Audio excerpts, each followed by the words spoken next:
Dengar cikgu. Okey. Okey, sebelum kita mulakan majlis ilmu kita baca bacaan umul kitab dan kita hadiahkan kepada junjungan besar Nabi Muhammad sallallahu alaihi wasallam, pada sahabat baginda, kepada ahli keluarga baginda, kepada diri kita sendiri, kepada kedua ibu bapa kita, ahli keluarga kita dan juga semua umat Islam sama ada yang masih hidup ataupun yang telah meninggal dunia. Al-Fatihah. A'udzu billahi minasyaitonir rajim. Bismillahirrahmanirrahim. Alhamdulillahi rabbil alamin. Ar-Rahmanir-Rahim. Maliki yaumiddin. Iyyaka na'budu wa iyyaka nasta'in. Ihdinas siratal mustaqim. Siratal ladzina an'amta 'alaihim ghairil maghdubi 'alaihim waladdallin. Amin. Bismillahirrahmanirrahim. أمسى علينا حكمتك وانشر علينا من خزائن رحمتك يا أرحم الراحمين. بسم الله الرحمن الرحيم. اللهم فقهنا في الدين وعلمنا التأويل. اللهم فقهنا في الدين وعلمنا التأويل. اللهم فقهنا في الدين وعلمنا التأويل. بسم الله الرحمن الرحيم. وأفوض أمري إلى الله إن الله بصير بالعباد. Okey, kita mulakan pelajaran kita. Sambungan yang hari itu sambungan itu.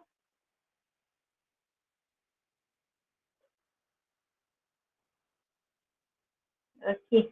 Kita dah kenal pasti tentang apa itu larutan hipotonik, isotonik dan juga hypertonik. Kita dah kenal pasti apa itu larutan hypertonik.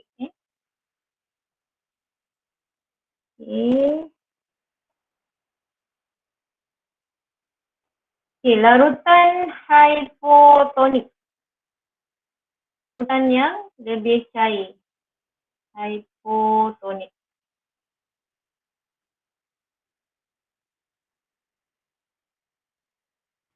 Maknanya bila dia cair kat luar, bila kita cerita hypotonik maknanya luar daripada sel. So lebih cair kat luar ni keupayaan air yang lebih rendah. Keupayaan airnya tinggi. Tinggi tapi bahan larutnya rendah. Contoh air suling. Jadi air suling ni airnya banyak tapi bahan larut je sikit. So air yang banyak kat luar ni akan masuk dalam sel. Sebab itu sel dah jadi tegah. Kita tengok. Sitoplasma sel mengandungi bahan terlarut seperti glukosa dan darah mineral. Kemudian benda yang terdapat dalam sel dikenali sebagai intrasel. Intrasel. Sebab ada bahan di luar sel dipanggil bendali luar sel. Bendali luar sel. Kalau dalam sel, intrasel. Setiap sel juga dikenali sebagai, setiap sel juga dikelilingi oleh bendari ekstrasel. Ekstrasel iaitu luar sel. Ekstrasel maknanya luar sel. Saya panggil juga extracellular fluid. Extracellular fluid atau bendali ekstrasel. Intrasel dalam sel. Oleh itu, sel sentiasa mengalami osmosis dan pergerakan air merentasi membran plasma bergantung pada keupayaan air di dalam bendali ekstrasel dan juga bendali intrasel. Okay. Kesan larutan hypertonik. Hypotonik kosong. Maksudnya bahan larutnya sikit. So kat sini air banyak, bahan larut sikit. bahan larut. Tak kisahlah gula ke garam ke. Itu maksudnya hypertonik. Okey, apabila sel darah merah berada dalam larutan hypotonik, air akan meresap masuk ke dalam sel secara osmosis menyebabkan sel mengembang dan akhirnya meletus. Bila kita sebut hypotonik, maknanya air banyak kat luar ni. Air banyak. So, cikgu buat biji-biji. Air banyak, air. Kat luar banyak air. Ni banyak air. Ini maknanya keupayaan air adalah tinggi. Mana kat dalam sel pula keupayaan air adalah rendah. Ini keupayaan air adalah rendah. Dan kita tahu osmosis adalah salah satu daripada contoh pengangkutan pasif. So, air akan bergerak daripada keupayaan air yang tinggi kepada keupayaan air yang rendah. Kat dalam ni sikit air. Okey, katalah 2455. So, air akan masuk. Bila air masuk banyak, masuk 1, 2, 3, 4 masuk. Air keluar juga. Air boleh keluar tapi sikit. Kata kita buat anak panah, yang masuk mesti lebih banyak daripada yang keluar. Okey, maka bila masuk, dia akan mengembang. Saiz, kita tengok sel darah merah ni atau eritrosit bentuknya juri cukup. So, bila air masuk, dia akhirnya mengembang dan pecah, meletus. Meletus. Kenapa dia meletus? Kerana ia adalah membran plasma. Paling luar sekali adalah membran plasma. Apa ciri membran plasma? Membran plasma adalah bersifat nipis dan juga bersifat kenyal. Dan belon, kita tiup belon, dia membesar. Dan akhirnya sampai satu tahap dia akan pecah. Itulah umpamanya sel darah merah. Dan belon tu umpama membran plasma dan udara tu umpamanya air bila dia masuk. Ini kerana membran plasma adalah nipis dan tidak mampu untuk menahan tekanan osmosis yang terhasil di dalam sel. Bila air masuk dia memberikan tekanan. So tak mampu. Akhirnya dia pecah. Peletusan sel darah merah dikenali sebagai hemolisis. Apa dia? Hemolisis. Lysis ni maksudnya pecah. Lysis maksudnya pecah. Apa yang pecah? Hem ni ada merujuk pada sel darah merah. Okey, kita tengok pula kesan larutan hypertonik. Okey, bila kita tengok pada hypertonik, maksudnya ialah air adalah tinggi, bahan larut adalah, betul tak cikgu cakap ni? Salah, bahan larut yang tinggi, air adalah rendah. Hypertonik. Hypertonik. So, apa berlaku ialah apabila sel darah merah dimasukkan dalam larutan hypertonik, air meresap keluar dari sel secara osmosis. Kenapa dia boleh keluar? Kenapa dia keluar? Sebab kat luar ni airnya sikit. Kat dalam airnya banyak. So, air akan meresap keluar secara osmosis. Ada juga air masuk, tapi kadar air keluar adalah lebih daripada kadar air masuk. So, lama-lama dia mengecut dan akhirnya dia berkedut. Kedut ini menyebabkan sel mengecut dan berkedut-kedut. Dan keadaan sel ini dinamakan telah mengalami krinasi. Tadi dia pecah, namanya apa? Hemolisis. Sekarang bila dia berkedut-kedut tu dia mengalami krinasi. Okey. Okey, macam mana kita nak ingat bila kita tengok hypertonik. So, hypertonik water exit lah. Exit. Hyper.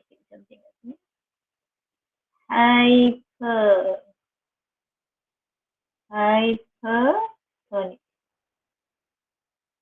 Okey, hypertonic. So apa berlaku bila hypertonic ialah water exit. Water exit. So bila water exit berlaku, maka dia menjadi krinasi. So kita boleh taruh kat sini. Dia menjadi krinasi.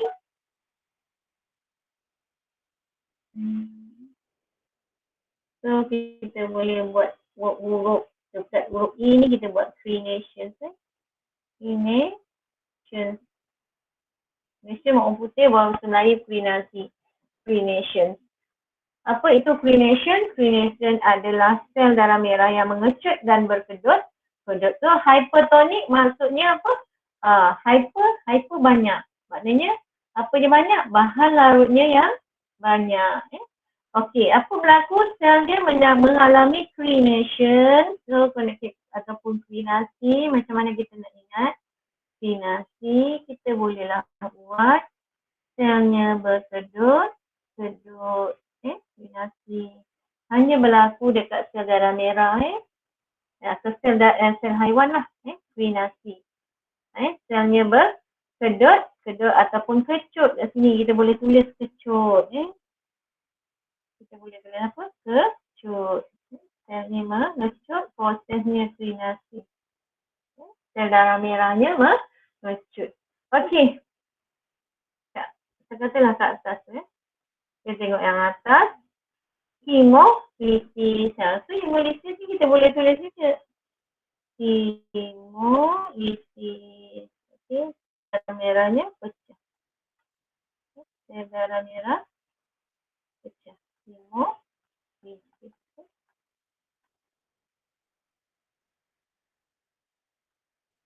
Okey, kita tengok pula kalau isotonic. Ini adalah sel darah merah kita yang berbentuk duri cekung. Okay, siapa yang boleh cakap dengan cikgu kenapa sel darah merah berbentuk duri cekung? Okay, siapa yang boleh cakap dengan cikgu kenapa sel darah merah berbentuk duri cekung? Okay, siapa nak cakap? Okay, siapa nak beritahu cikgu kenapa sel darah merah berbentuk duri cekung? Bagi mengangkut oksigen. Okey, sel darah merah tu memanglah untuk mengangkut oksigen dan sebagian karbon dioksida. Cikgu tanya kenapa sel darah merah berbentuk duri cekung? Kenapa dia ada duri cekung?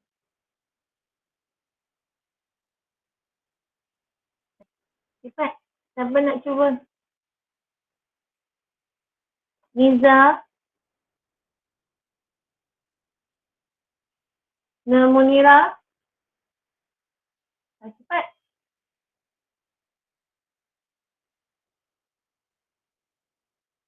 Ada tak? Tak nak cuba? Munira?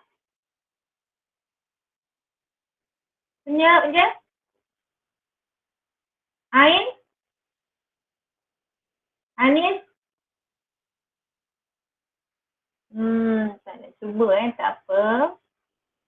Okey, kenapa dia bersifat duri cekung? Ialah kerana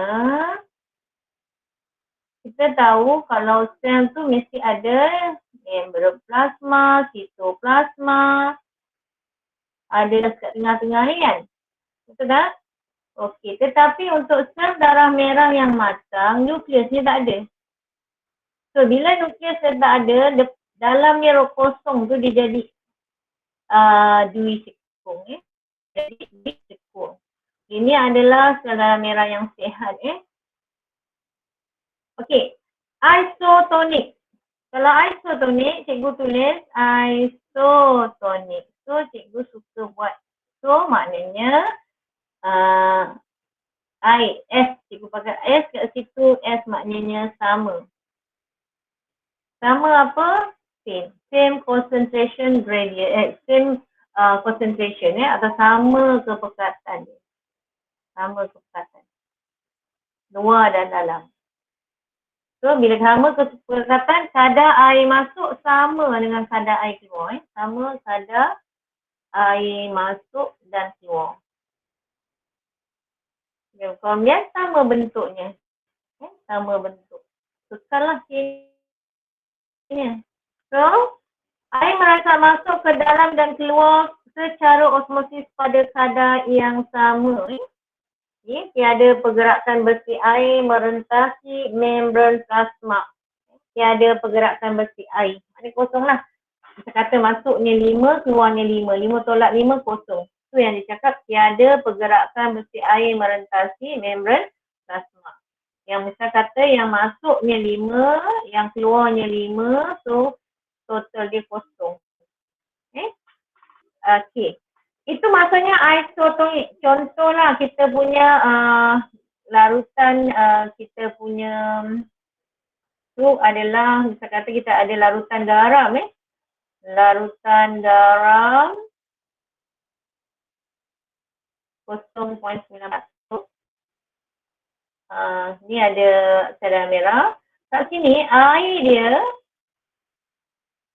kandungan air dia sama dengan kandungan air dalam sel darah merah. So air masuk dengan air keluar sama. Awak kena kalau nak lukis gambar anak panah mesti sama. Kalau 2 masuk, 2 keluar. Ingat tu. So sel mengekalkan bentuk normalnya iaitu dui cekung. Ingat bentuk dui cekung. Okey. Kita tengok pula pada sel haiwan. Beza sel tumbuhan dengan sel haiwan. Sel haiwan dia ada dinding sel. Dinding sel dia bersifat tegar. Dinding sel bersifat tegar. Dan mampu menahan tekanan osmosis. Itu ciri dia. Satu, dinding selnya bersifat tegar. Dua-dua ada membran plasma tapi membran plasma yang ni duduk dalam dinding sel. Okey.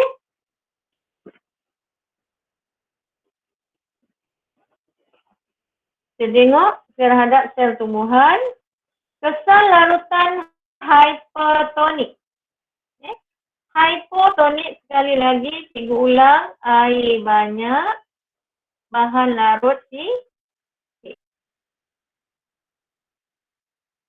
Garam gulanya sikit. So apabila sel tumbuhan dimasukkan dalam larutan hypotonik, air meresap ke dalam vacuole secara osmosis. Ini menyebabkan vacuole mengembang dan menolak sitoplasma serta membran plasma ke dinding sel. Okey. Kemudian dalam keadaan ini sel dinamakan berada dalam keadaan tegah. Okey, misal katalah kat sini kalau kita tengok kat sini kita tak nampak membran plasma tak nampak. Kita hanya nampak dinding sel aja kan kat sini. Sebab apa?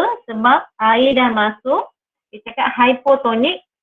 Maksudnya misal katalah kat sini ada air yang tinggi, sitoplasmanya mempunyai air yang rendah, maka kadar air masuknya adalah lebih banyak daripada kadar air keluar. Okey. Kadar air masuk secara osmosis adalah lebih banyak daripada kadar air keluar secara osmosis. Ini menyebabkan pergerakan bersih air adalah masuk ke dalam sitoplasma. Misal kata kita 1, 2, 3, 4. Okey. 4 masuk, tolak 1 keluar. Maknanya airnya masuk lah. So pergerakan bersih air masuk ke dalam membran plasma. Kemudian bila dah masuk melalui membran plasma, dia masuk dalam vacuole. Vacuole pula menolak dia tolak dindingnya. Protoplasma ni bertolak ke tepi menyebabkan membran plasma tertolak ke dinding. Bukan saja membran plasma, sitoplasmanya pun tertolak ke dinding. Ini dinamakan keadaan tegah. Sel dalam keadaan tegah. Ada soalan kat ni? Ada soalan kat ni?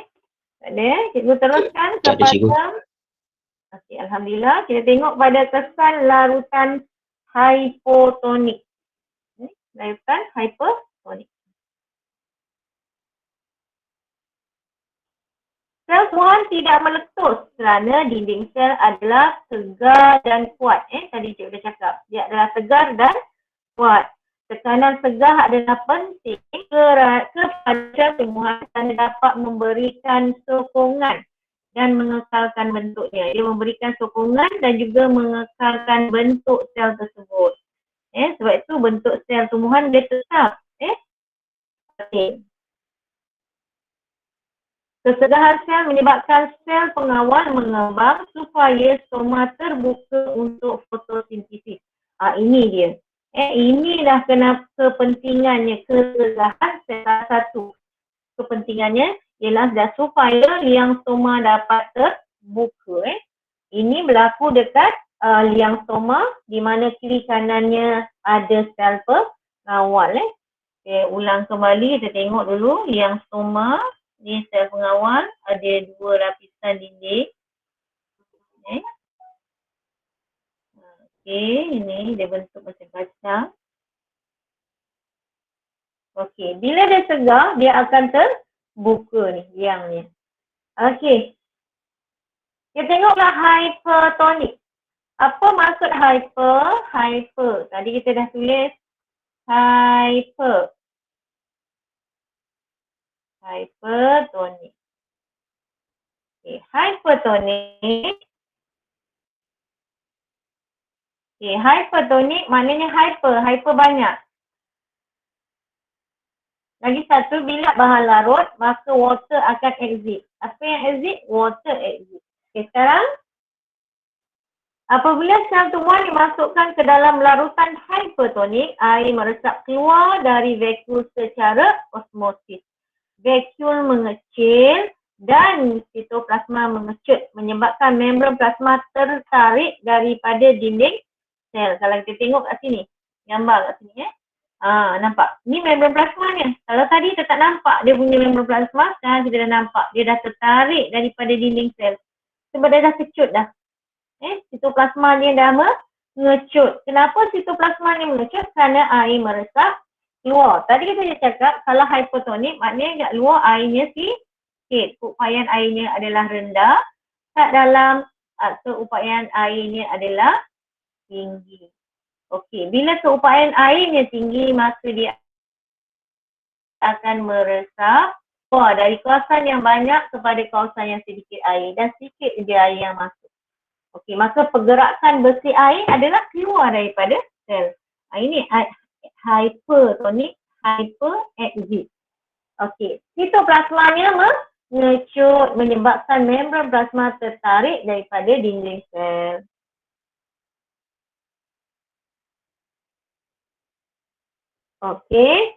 Fenomena ini dinamakan plasmolisis. Ada beza tau. P ni untuk plant, P for plant. Tadi hemolysis, ni plasmolisis. Plasmolisis for plant. Jangan buat yang untuk lain. Plasmolisis. Ni untuk apa? Plasmolisis maknanya for plant. Jangan salah. Ini adalah untuk plant. Kalau kita tengok plasmolisis, sel dia, membran plasmanya dah tertarik daripada dinding sel. Kemudian vakuumnya, kalau ada pun vakuumnya dah kecil. Vakuumnya dah kecil. Itu maksudnya. Plasmolisis menyebabkan daun dan batang terlentur ke bawah. Kelayuan berlaku. Ini menyebabkan daun menjadi layu. Daun menjadi layu. Cuba kita tengok sini. Ini adalah gambaran mikroskop. Kita nampak sini. Ini adalah membran plasma ni. Ni dinding sel. Kemudian ni membran plasma. Tengok. Dia dah duduk kat tengah-tengah. Dia dah duduk kat tengah-tengah sebab dah berlakunya proses plasmolisis. Selnya, sel tumbuhan mengalami plasmolisis menjadi segah semula. Macam katalah dah layu. Daun tu dah layu. Kita buat apa? Kita siram dia dengan air. Sel ni yang mengalami plasmolisis ni boleh menjadi segah semula. Lagi plasmolisis. So, segah macam mana? Segah maknanya sel dia macam ni lah. Rapat membran plasma, rapat ke dinding. Kemudian ada vakuum yang besar. Kemudian ada nukleus di sini. Ini adalah sel yang segar. Sel yang segar. So, tumbuhan yang mengalami plasmolisis. Ni sel yang mengalami plasmolisis ni, jika dia dimasukkan semula dalam air suling, dia akan menjadi segar semula. Dengan cara dia masukkan larutan apa? Hypertonik. Okey, bila hypertonik, kita tengok ni kita masukkan dalam air suling. Ni dah sel ni mengalami plasmolisis. Sel yang mengalami plasmolisis.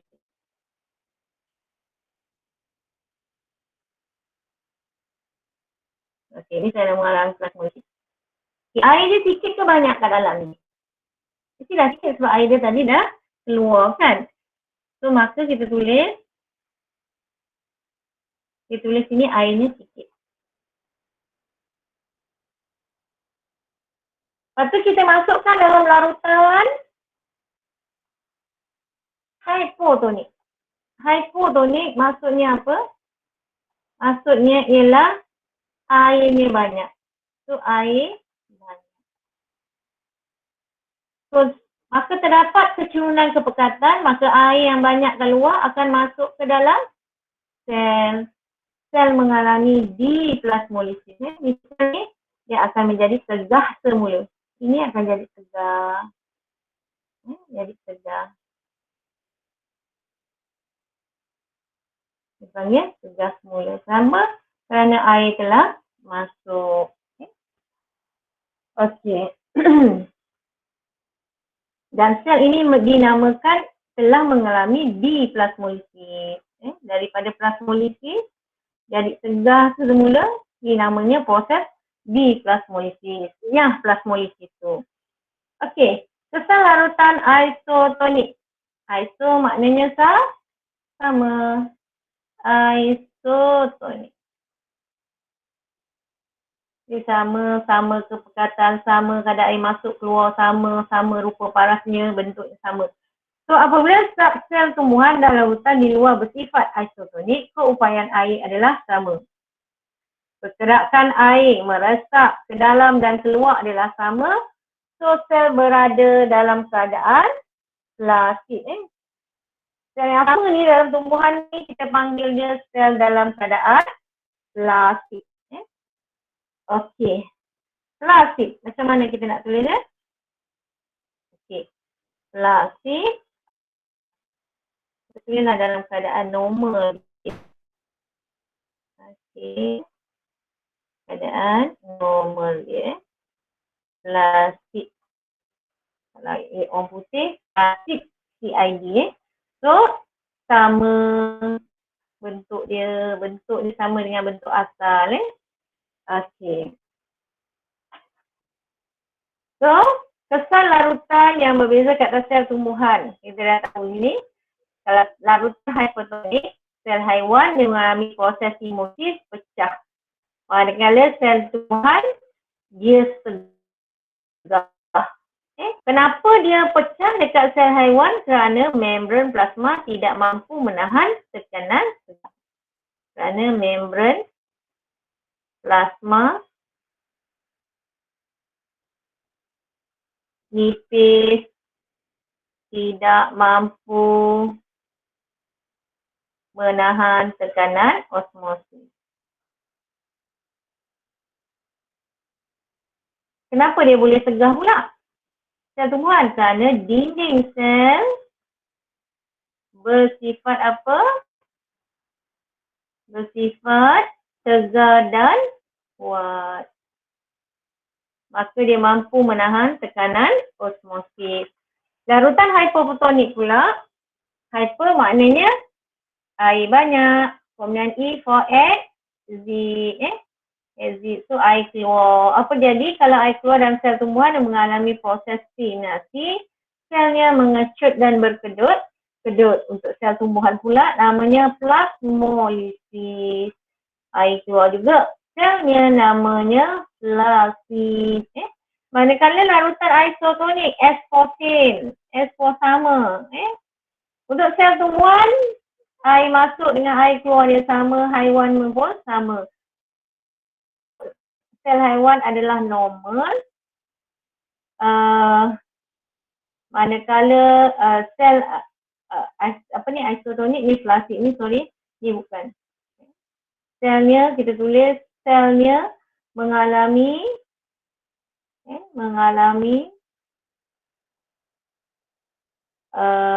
plasmolisis.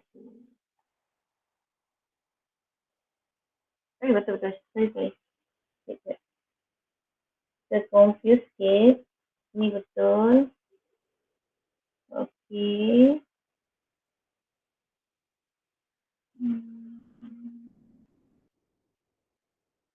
Betul lah cikgu cakap tadi. Betul. Cikgu cakap tadi. Okey, ni sel ni kita jangan pakai plastik. Kita pakai dia sel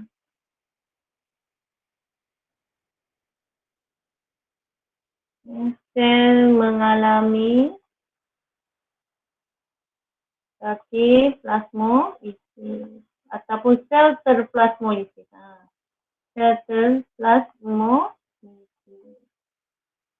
Okay. Sebab silibusnya tak sama dengan yang tahun lepas, dia ada perubahan sedikit dengan silibus lama. Okey.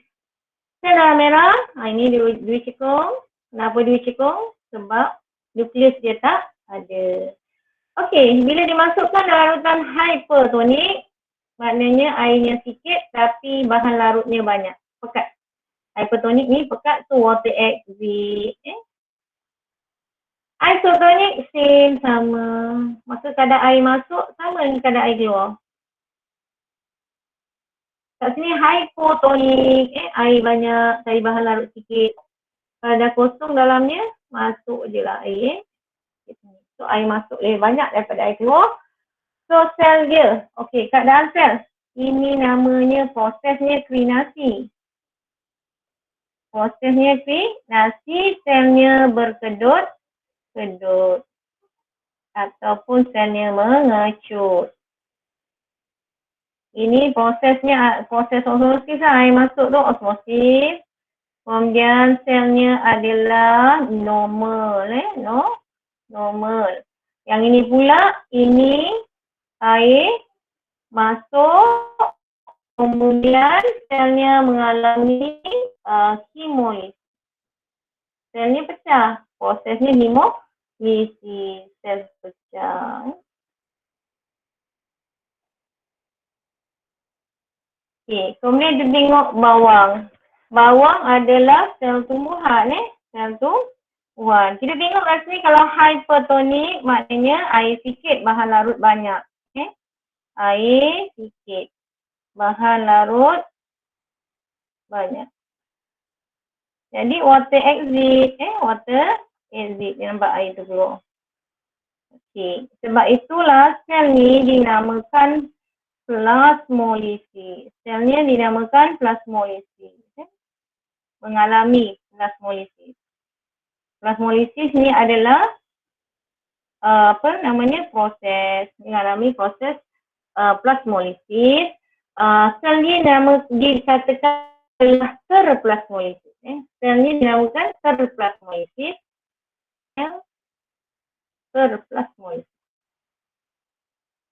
Apa tu proses? Yang ini larutan isotonik, kadar air masuk sama dengan kadar air keluar. Bila dah sama, maknanya bentuk dia tak berubah, dia namakan plastik. Sel namanya plastik. Tetapi kalau hypotonik ni maknanya water in, Maknanya kat luar airnya sikit, kat dalam airnya sikit. So water in. So bila dia water in, awak tengok vacuumnya mengembang. Nampak tak? Beza tak yang ni? Larutan isotonik dengan larutan hypotonik. So selnya betul-betul mengembang. Okey. Ada pentingnya proses ni. Okey, kemudian kita tengok pula sel tumbuhan. Kat sini kita tak panggil sel tumbuhan, kita panggil tisu lah. Sebab ada banyak sel dalam dia kan. Dalam tisu tumbuhan Okey. Dalam larutan isotonik, so ni sama. Sama, jadinya Okey, jadinya ialah kadar air masuk sama dengan kadar air keluar. So, dia punya tu adalah serupa. Ini salah ni. Isotonik ni adalah 5%. Sucrose solution.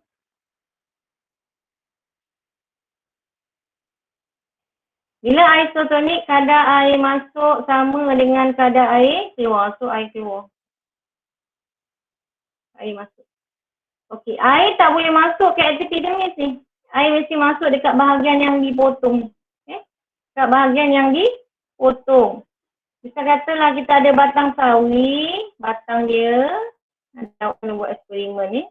Kita belah 4. Kerat 4, bukan kerat ni, belah 4. Kerat lagi. So, kita akan dapat macam ni. Okey.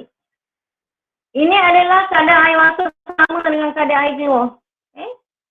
Tetapi bila dekat larutan hipotonik, iaitu air suling tadi, air suling, di mana air suling ni banyak kat luar. So airnya banyak. Berbanding dengan air kat dalam. Berbanding dengan air kat dalam. Kat dalam dia rendah. Okay. So, the net movement of water is water diffuse in, atau air bergerak masuk. Kadar air masuk lebih banyak daripada kadar air keluar. So, air masuk banyak. Air masuk lalu kawasan yang terpotong ni. Di kawasan yang terpotong, epidermis, dia boleh masuk. So, kalau kita tengok kat sini, epidermis ni, so bahagian bila air masuk bahagian sini mengembang lebih banyak. Itu yang dia melengkung ke luar. Dia melengkung apa? Keluar. Okey. Kenapa dipanggil melengkung keluar? Sebab ni keluar ni. Di luar. Epidermis adalah belah luar. Selnya menjadi segah. Kemudian dia melengkung keluar. Bila air suling, selnya menjadi segah. Kalau kat sini selnya plastik, dekat isotonik selnya apa? Plastik. Tetapi kat sini sel dia ni tisu tau. Sel dia dah menjadi segah di mana vacuumnya menjadi lebih besar. Okey. Vacuum menjadi lebih besar. So, bila dia lebih besar, bahagian ni lebih panjang daripada bahagian epidermis. Oleh sebab itu dia melengkung keluar. Lengkung keluar. Dan sel ni dinamakan, sel ini dinamakan segah. Okey. Hypertonik pula. Okey, hypertonik maksudnya bahan larutnya banyak. Bahan larut banyak tapi airnya sikit. So, kita tulis kat sini air sikit. Tapi kat dalamnya air banyak.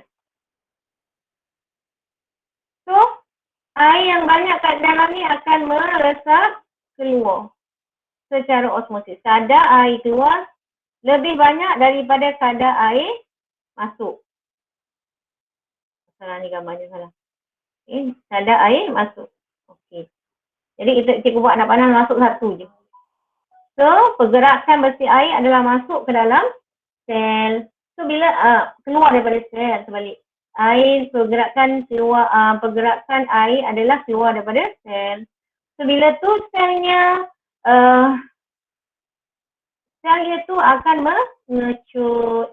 Selnya akan mengecut ataupun selnya telah mengalami plasmolisis. Plasmolisis di mana membran plasmanya telah tertarik daripada dinding sel vacuum jadi kecil. Okey, macam ni. Tertarik. So, saiz automatik kecil, maka dia melengkung ke dalam. Dia melengkung ke dalam. Yang ini dia keras. Dia keras. Okey, ada soalan tak yang ni? Ada soalan tak? Okey, ada soalan? Tak ada cikgu. Okey, kita kata kita tengok tangan cikgu ni. Okey, tengok tangan cikgu. Okey, ni bayangkan ni batang sawi kita. Yang bahagian gelap tangan cikgu ini adalah epidermis. Bahagian yang cerah ini adalah bahagian yang dipotong. Maka kalau cuba awak buat tangan awak melengkung, cuba semua buka kamera tu nak tengok buat tangan macam ni. Nampak tak dia melengkung keluar? Nampak tak dia melengkung keluar? Mana keluar ni bahagian atas keluar. Awak rasa tak tangan awak tu tegang? Rasa tak?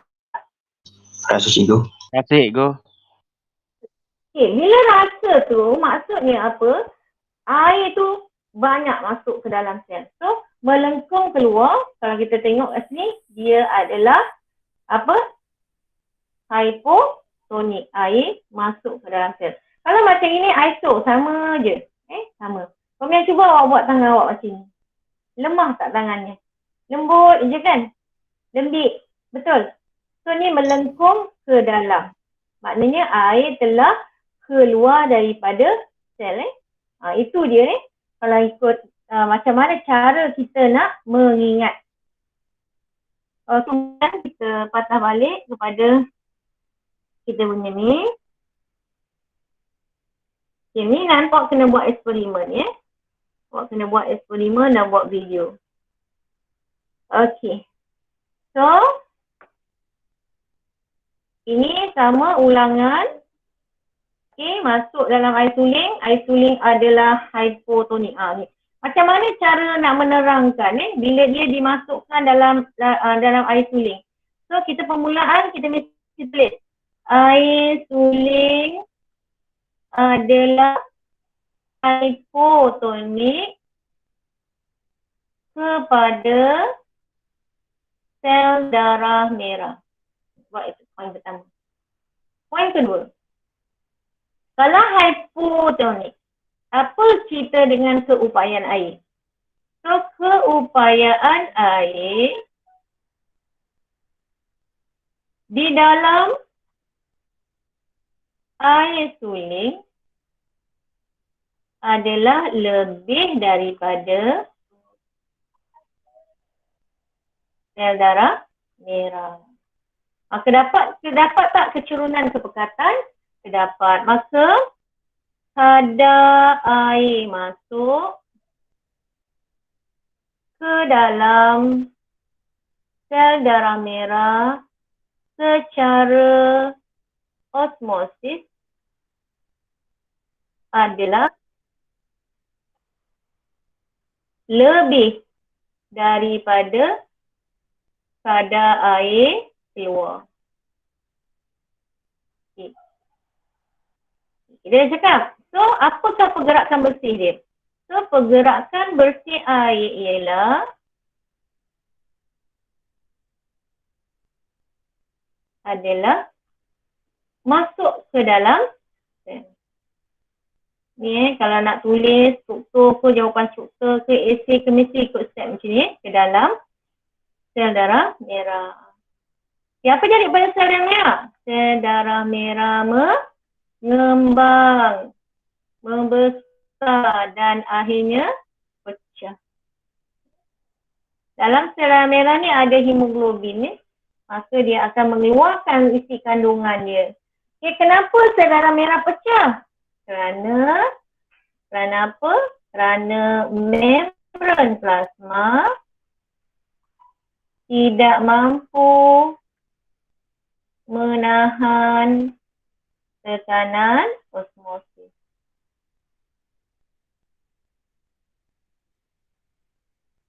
Okey, itu dia. Okey, kita tengok pula apabila diletakkan dalam concentrated salt solution, maknanya larutan garam pekat. Larutan garam pekat. Masih kita tulis juga stepnya macam ini juga. Larutan garam pekat adalah hypertonik. Hypertonik kepada sel darah merah. Maka keupayaan air macam mana? Keupayaan air, kat mana yang banyak ni? Air dalam larutan garam pekat kurang daripada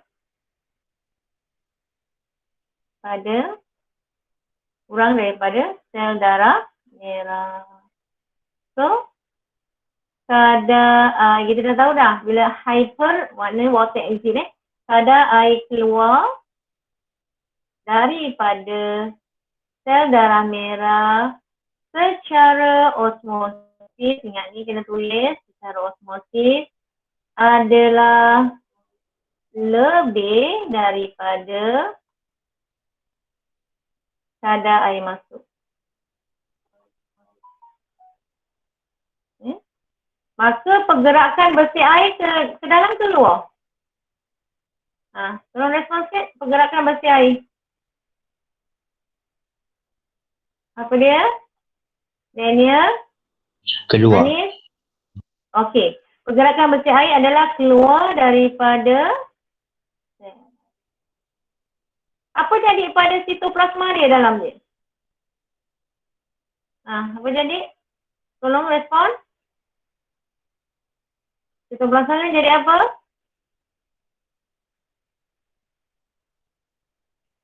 Mengecut Sitoplasma dia mengecut, vacuole dia mengecut. Bila sitoplasma dia mengecut, maka bila yang tak ada, maka sel darah merah mengalami krinasi. Bentuk sel darah merahnya, sel darah merah berkedut, mengecut dan berkedut-kedut. Okey, itu dia cara menulisnya. Okey, ini pula dalam sel tumbuhan. Sama juga ulangan histopathology. Ini sama. Okey. So, cara nulisnya pun sama. Cuma kat sini dia ada dinding sel yang mampu menahan tekanan segah. Yang mampu menahan tekanan segah. Tengok sini protoplasmanya macam mana. Kat sini protoplasmanya telah mengecut. Membran plasma telah menjauhi dinding sel. Ini pun awak kena pandai lukis. Kalau tengok vacuole dia, apa jadi dengan vacuole dia? Ni vacuole-nya saiz besar. Ini vacuole saiznya kecil. Okey. Okey, ini adalah eksperimen. Okey, pertama adalah untuk mengkaji kesan larutan hipotonik, isotonik terhadap sel haiwan. Bermakna selepas perkataan kesan adalah PM. So PM dia ada berapa? 3. PM1, PM2 dan PM. Kemudian sel haiwan adalah PB. Apa jadi pada sel haiwan? Okey, bila kita buat penyataan masalah seperti biasa, apakah kesan larutan hipotonik, isotonik dan hypotonik terhadap sel haiwan? Sebenarnya kita senang je buat problem statement ni, kita ambil je ayat ke atas tu. Kita ubah dia, jadikan ayat dan jangan lupa tanda soal. Sebab dia penyataan masalah ni adalah dalam bentuk hipotesis larutan hipotonik menyebabkan sel meletus, larutan hipotonik menyebabkan sel meletus, dan isotonik larutan persekitaran ataupun jenis larutan pun boleh, jenis larutan. Okey. Bergerak dalam keadaan sel darah merah ayam dimalahkan suhu persekitaran dan jenis sel. Tengok dia dulu. So dalam segar natrium klorida 0.1%.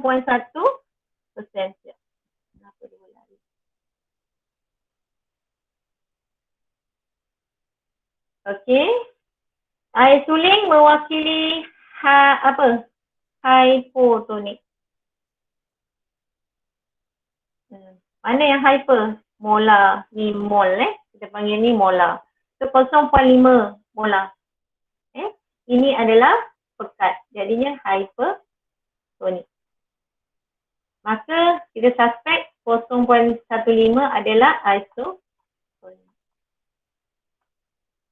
Okey, pakai mikroskop cahaya, slide kaca, penipis, jarum pinggik dan juga penutup slide. Okey.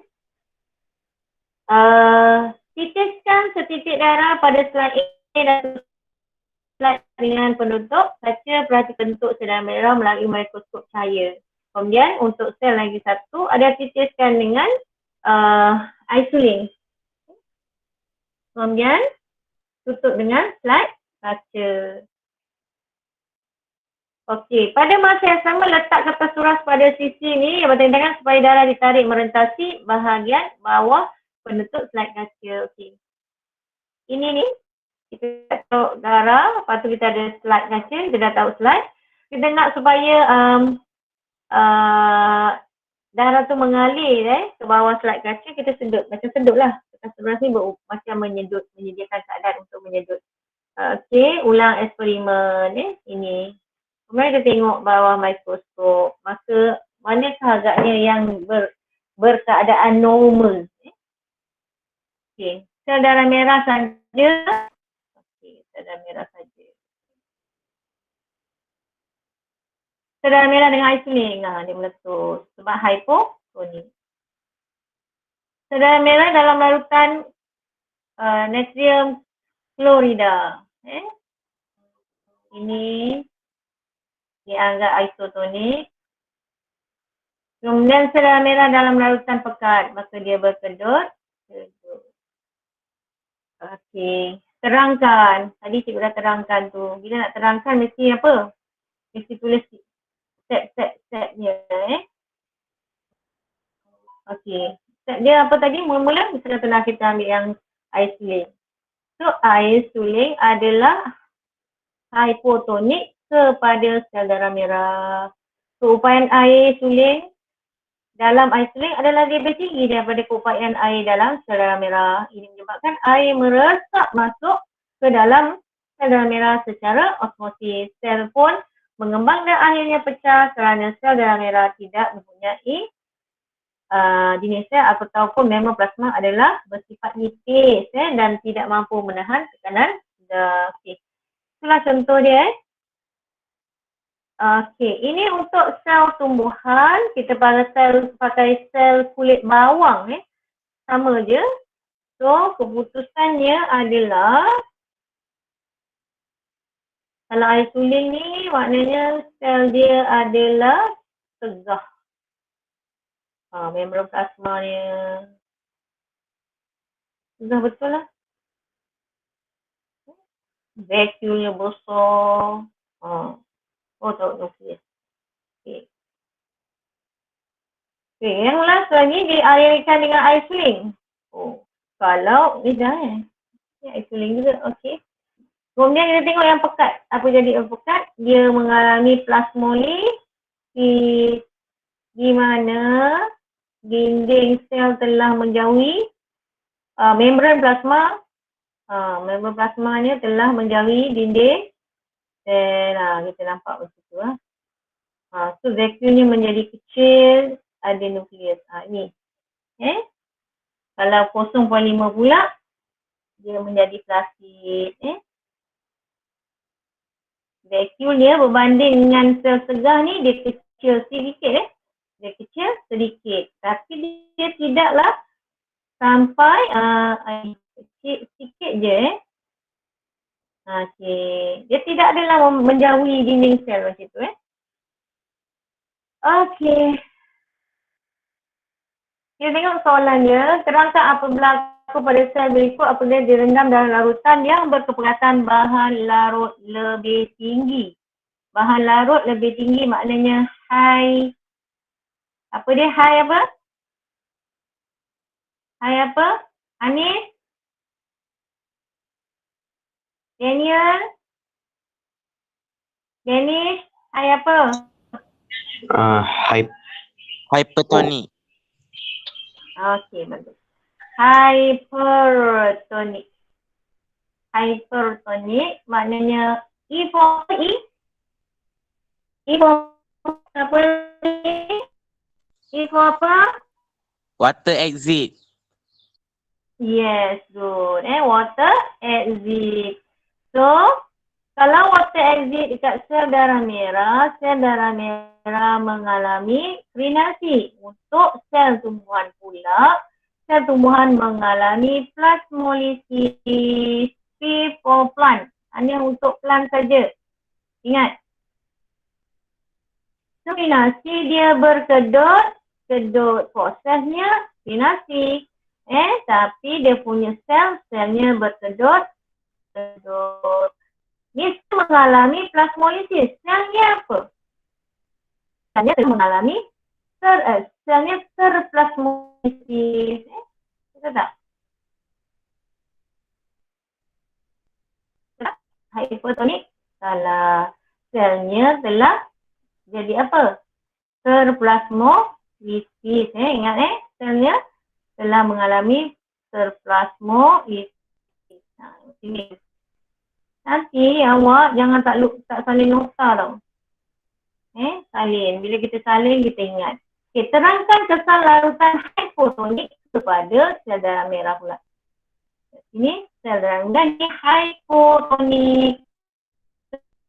Hypo ni cikgu buat O besar-besar O.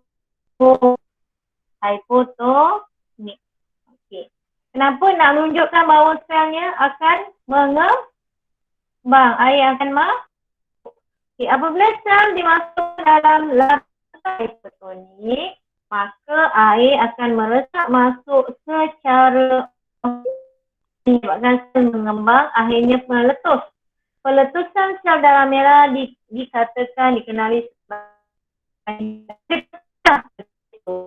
membran plasma bersifat nipis dan mampu menahan tekanan osmosis. So, larutan isotonik. So, larutan isotonik. Okay, isotonik jadi sama. Upayanya airnya sama. Air luar, air dalam sama. Maka selnya menjadi plastik. Plastik. Sel dia menjadi plastik. Kerana pergerakan air keluar dan dalam adalah sama. Kadar air keluar dan kadar air masuknya sama. Atau net kerana pergerakan bersih air tiada. Tiada. Okey, berdasarkan konsep osmosis, mengapakah penjaja menyembur air pada buah-buahan dan sayuran? Orang jual air tu, dia taruh air. Maka pertama ialah sebelum mandi, mesti kita tulis air adalah, lalu pakai air pipe kan? Kalau ada air pipe, so ialah adalah larutan hyper ke hypo? Hyper ke hypo? Tolong cakap sikit. Cepat. Hyper ke hypo? Hypo. Hypo. Okay. Hypotonik kepada sel. Kalau tumbuhan kita pakai subsel.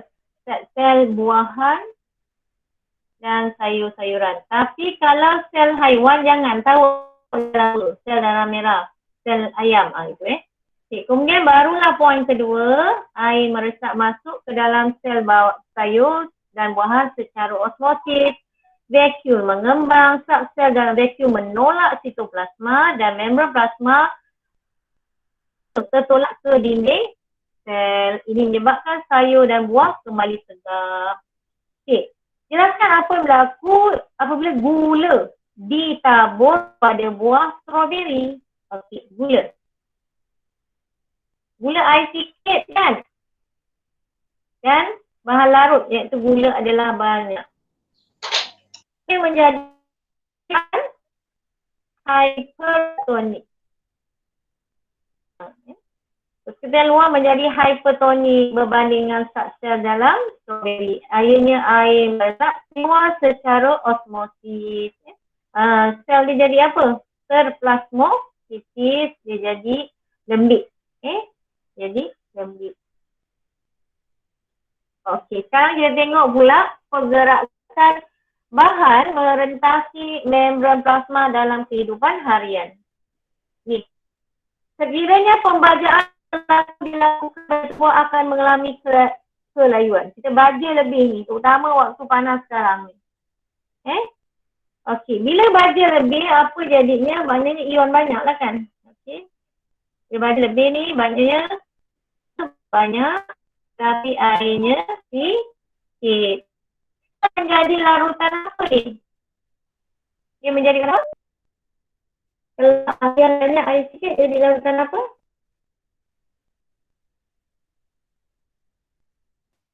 Hypertonic. Tak ada tak?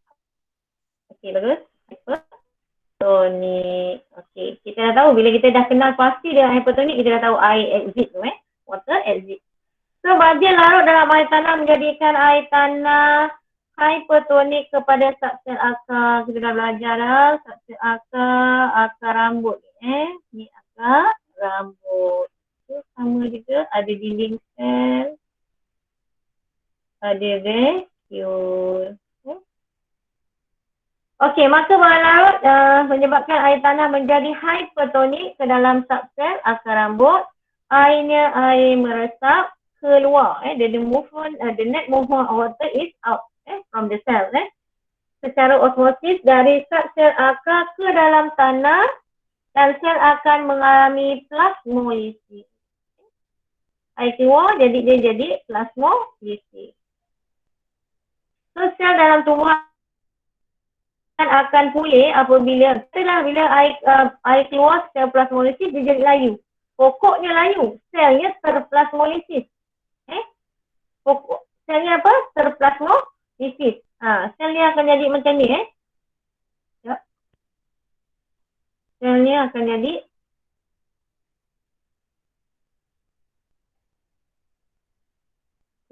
selnya jadi terplasmolisis. Di mana membran plasmanya tertarik daripada dinding sel. Vacuole yang menjadi kecil. Ini namanya selnya terplasmolisis. Tetapi pokok layu tau, dia beza. Pokoknya layu, selnya mengalami selnya telah terplasmolisis. Okey, macam mana nak pulihkan balik? Kita siram dengan air. Kenapa? Kerana air adalah isotonik. Isotonik, betul ke? Isotonik. Kepada sel apa tu ni? Sel apa ni? Sel tumbuhan yang terplasmolisis. Bila terplasmolisis air kurang kan, jadi air akan meresap masuk.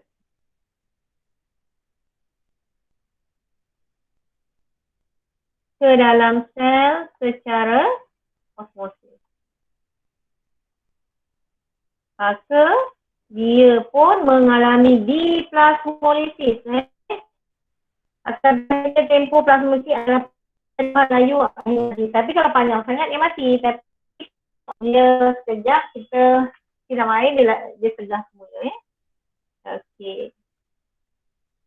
Kemudian minum hidratan semula. Hidrat maksudnya kita tambah water. Hidrat. Maknanya kita masukkan air. Penghidratan ini selalunya kalau dikasih upah light ni kerana dalamnya apa? Mengandungi garam penghidratan oral dapat mengembalikan air dan elektrolit dalam individu yang mengalami cerit-berit. Okay, kalau orang yang cerit-berit, awak tahu dia keluarnya biasanya air najis ada, tapi najis dia berair lah So apa yang keluar adalah air dan juga garam mineral. Garam mineral ini merupakan elektrolit. Ia merupakan elektrolit. Elektrolit ni ada penting untuk maka macam mana nak kita gantikan dengan kita tambah dengan minuman penghidratan semula. Okey. Minuman isotonik. Iso, kita tahu dah iso maknanya same.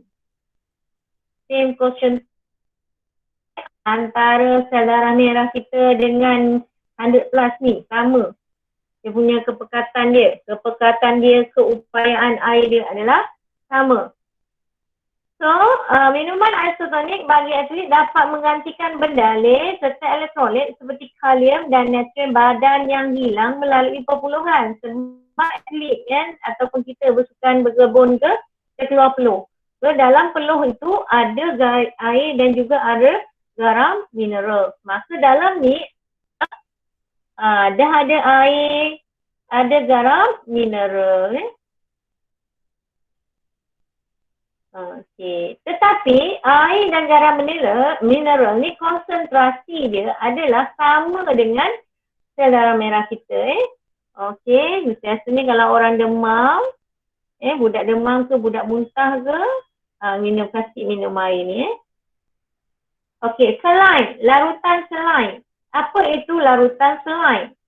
Larutan selain ialah larutan yang digunakan dalam perubatan, lazimnya merupakan larutan isotonik terhadap plasma darah. So, larutan selain mengandungi 0.85 hingga 0.90 gram natural klorida per 100 ml. Sebab itu biasanya selain solution ni dia tulis sebagai sebagai 0.9%. Mungkin ini lah solusi.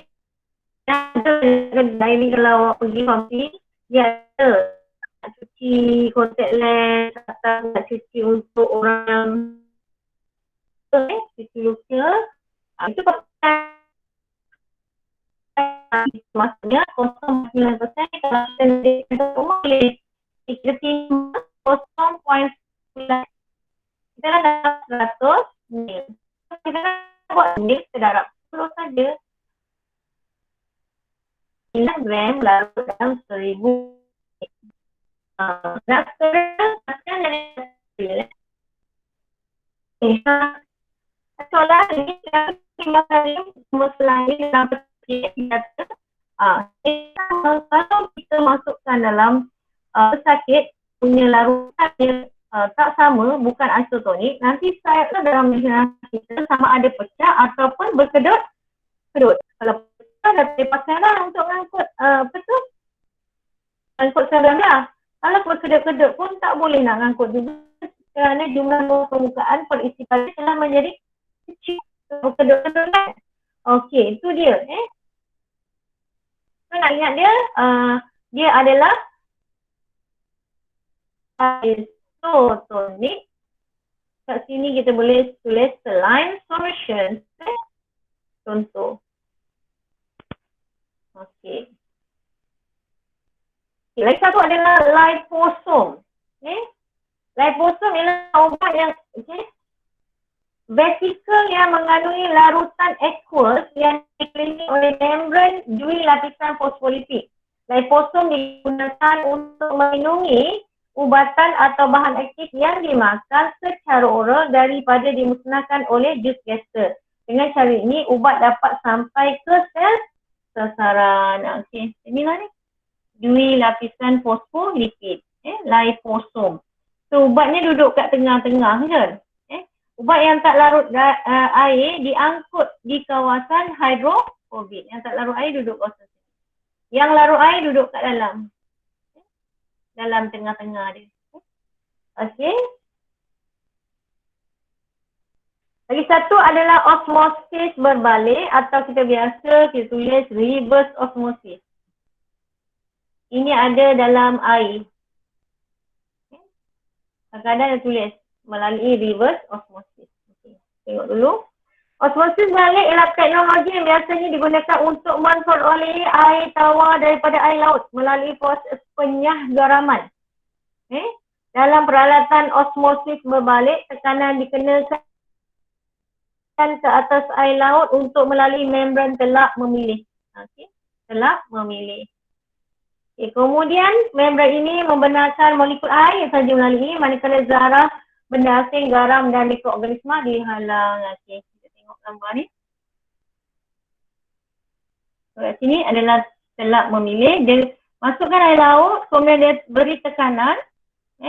Tekanan, maka air ni akan masuk ke sini, maka zarah yang lebih besar tak boleh masuk.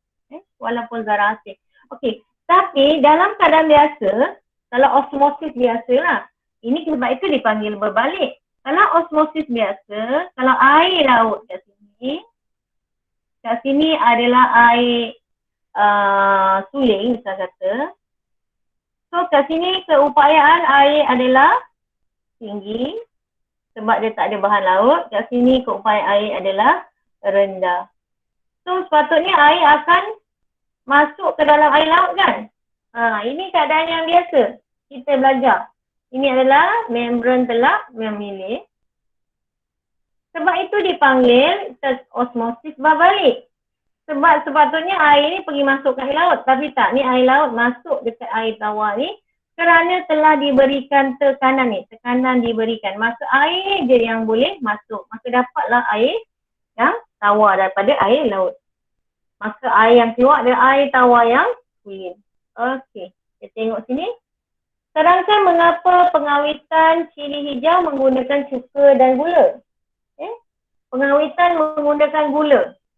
Larutan gula pekat adalah hypertonik. Hypertonik. Mesti cara tulisnya macam ni. So, hypertonik. Kepada subsel cili. Kenapa panggil subsel? Sebab cili adalah tumbuhan. So, air meresap keluar daripada cili secara osmosis. The net movement of water, pergerakan bersih air adalah air meresap keluar daripada cili secara osmosis. Cili mengalami penyahratan. Tadi minuman penghidratan kan? Ini penyah. Maknanya buang airnya. Dehidrasi. Bakteria tidak dapat hidup tanpa air, maka cili hijau yang dijeruk dapat disimpan dengan lama. Manakala pengawitan dengan cuka, konsepnya ialah cuka menurunkan pH. Bakteria tidak dapat hidup dalam keadaan beresid, maka cili jeruk dapat disimpan dengan lebih lama. Okey. Jeruk nenas disediakan dengan merendamkan kepingan nenas dalam larutan gula pekat. Okey, kenapa dia pakai kepingan nenas? Kepingan nenas ini mempunyai jumlah luas permukaan perisi padu yang tinggi. Okey. Untuk memudahkan resapan, untuk meningkatkan kadar resapan. Okey. Maka di dalam larutan garam pekat. Maka larutan garam pekat, kita membaca larutan garam pekat adalah hypertonik. Kepada subsel tu tak payah sel. Kena pakai subsel sebab nenas adalah tumbuhan. Subsel nenas, maka bila hyper, water out, air pun keluar. Kenapa kita buat kepingan tadi? Kerana jumlah kepingan menyediakan jumlah luas permukaan perisi padu yang besar, maka kadar resapan air keluar adalah lebih cepat. Okay. Bila air dah keluar, maka bakteria pun tak boleh hidup dalam keadaan ini. Maka nenas pun tahan lama. So kebaikannya mengelakkan daripada pembaziran akibat kerosakan. Kalau lemas nenas dah banyak, nak makan terus tak boleh, maka pembazirlah. Tetapi dengan adanya proses pengawitan, nenas diawet menjadi tahan lebih lama tadi. Keburukannya, nenas mengandungi terlalu banyak gula. Ini manis. Sebab kita pakai gula tadi. Boleh dapat kencing, manis. Okey. Kerosakan gigi, karies gigi. Nutrien dirosakkan oleh pengoksidaan semasa penyediaan. Masa kita sediakan nenas tu, maka bila terdedah pada udara, vitamin C-nya akan mengalami pengoksidaan. Okey, mengalami apa? Bila terdedah dekat udara, dia telah mengalami pengoksidaan. Dengan udara, dalam udara. So, vitamin C-nya pun berkurangan. Vitamin C berkurangan. Sebab itulah dia cakap nutriennya dirosakkan. Ini menyebabkan kepingan nenas sendiri awet mengandungi kandungan nutrien yang rendah. Ariana mengalami ceret-beret setelah makan makanan yang telah basi. Sedangkan satu cara untuk mengembalikan dia sembuh. Tadi ceret-beret. Ceret-beret ni maknanya dia berak cair, itu air dia dah menjadi kurang. So macam mana kita nak tambahkan air dalam kita kasih dia minuman penghidratan. Semula seperti garam penghidratan oral. Pengambilan minuman ini dapat menggantikan semula kehilangan air dan elektrolit akibat ceret-beret. Liposom adalah vesikel yang mengandungi larutan aqueous dikelilingi oleh membran dui lapisan fosfolipid. Dalam kosum tu ada apa? Larutan aqueous. Okay, dalamnya ada larutan aqueous. Dia macam bulat gitu kan. Itu kepala, kaki, kepala, kaki, kepala, kaki, kepala, kaki tu So, dia bulat bentuk di sini. Dalamnya larutan aqueous yang dikelilingi oleh dui lapisan fosfolipid. Apa kegunaannya? Untuk melindungi ubatan atau bahan aktif yang dimakan secara oral daripada dimusnahkan oleh jus gaser.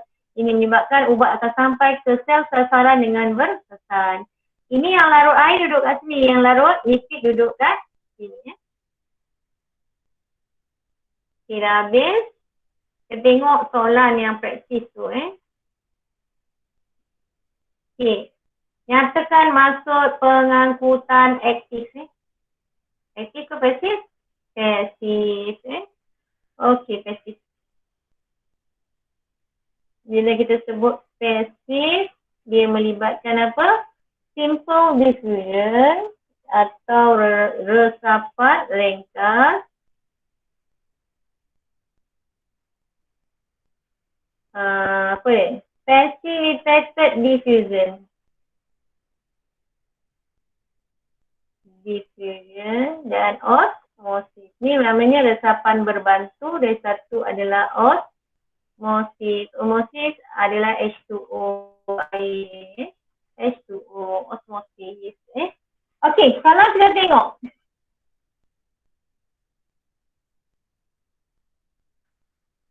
Diffusion. Ini adalah follow concentration gradient. Concentration gradient. Ataupun mengikut keturunan kepekatan. Maka proses pengangkutan pasif adalah proses pergerakan molekul atau ion meresap mengikut kecerunan kepekatan, follow concentration gradient dan tidak memerlukan tenaga. Macam glosor, turun je. Kemudian kita tengok pula sifat suatu membran menentukan sama ada suatu molekul boleh bergerak merentasi membran tersebut. Terangkan mengapa membran plasma tidak gelap terhadap banyak jenis molekul. Kebanyakan molekul larut dalam air dan tidak larut dalam lipid. Oleh itu, molekul-molekul ini tidak boleh bergerak melalui dui lapisan fosfolipid. Kita tengok dui lapisan.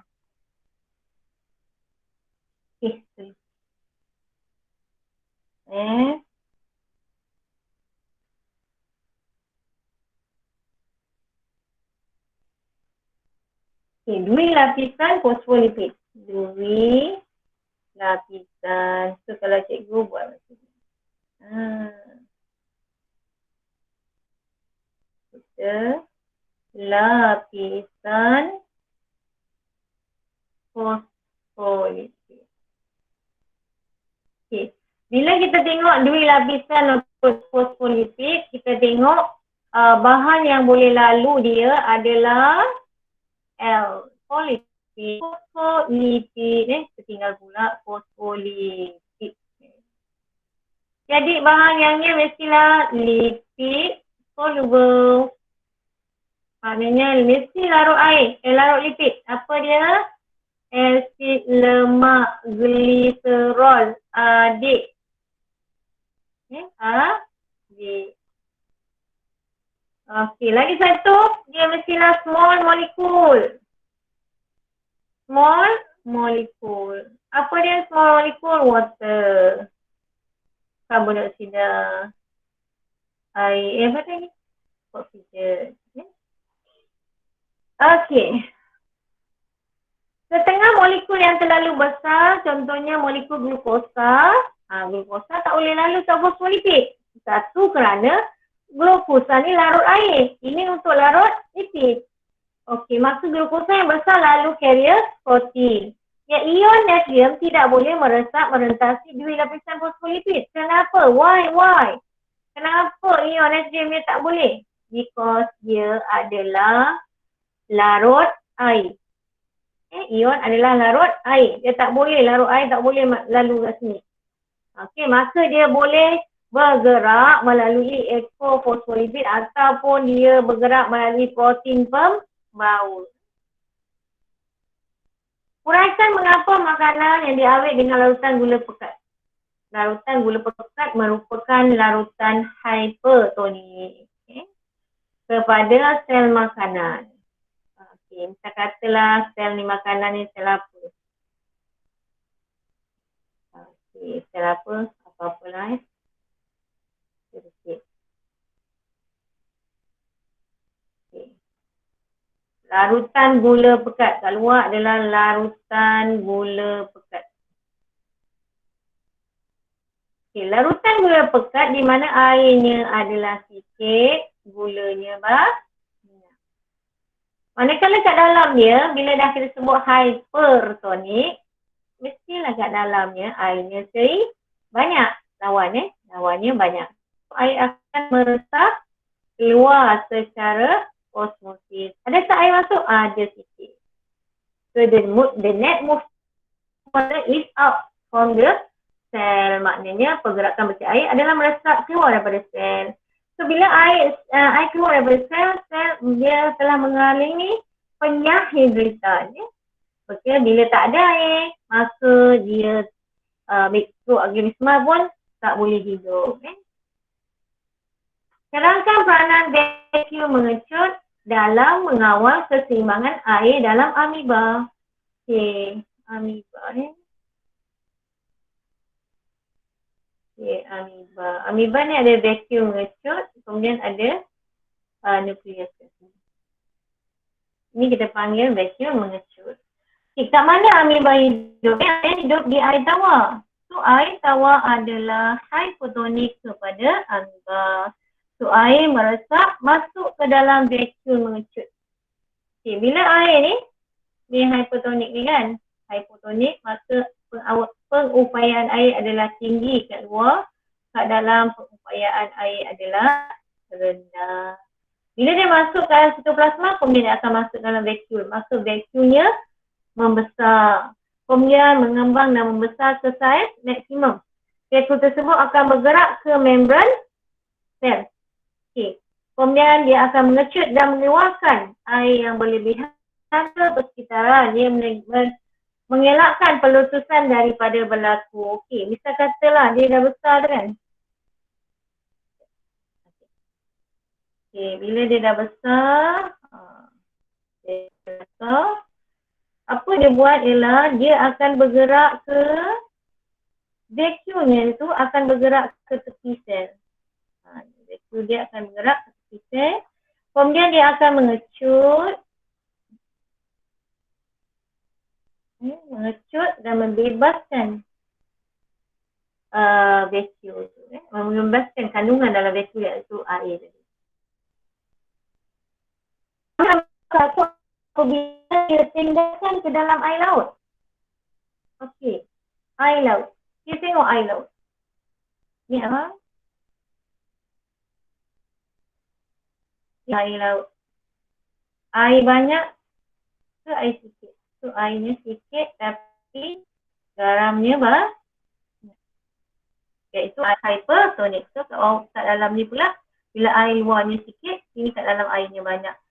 So air akan keluar daripada sel amoeba secara osmosis. So bila dia keluar-keluar, sel dia jadi kedut.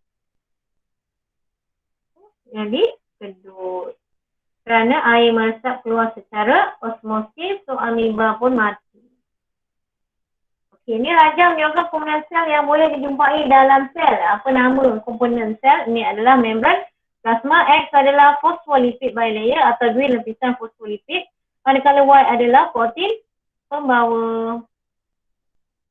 Dalam satu eksperimen, sel mesofil palisat, palisat direndam dalam air clean. Palisat ini adalah sel tumbuhan, plant, sel yang boleh menjalankan proses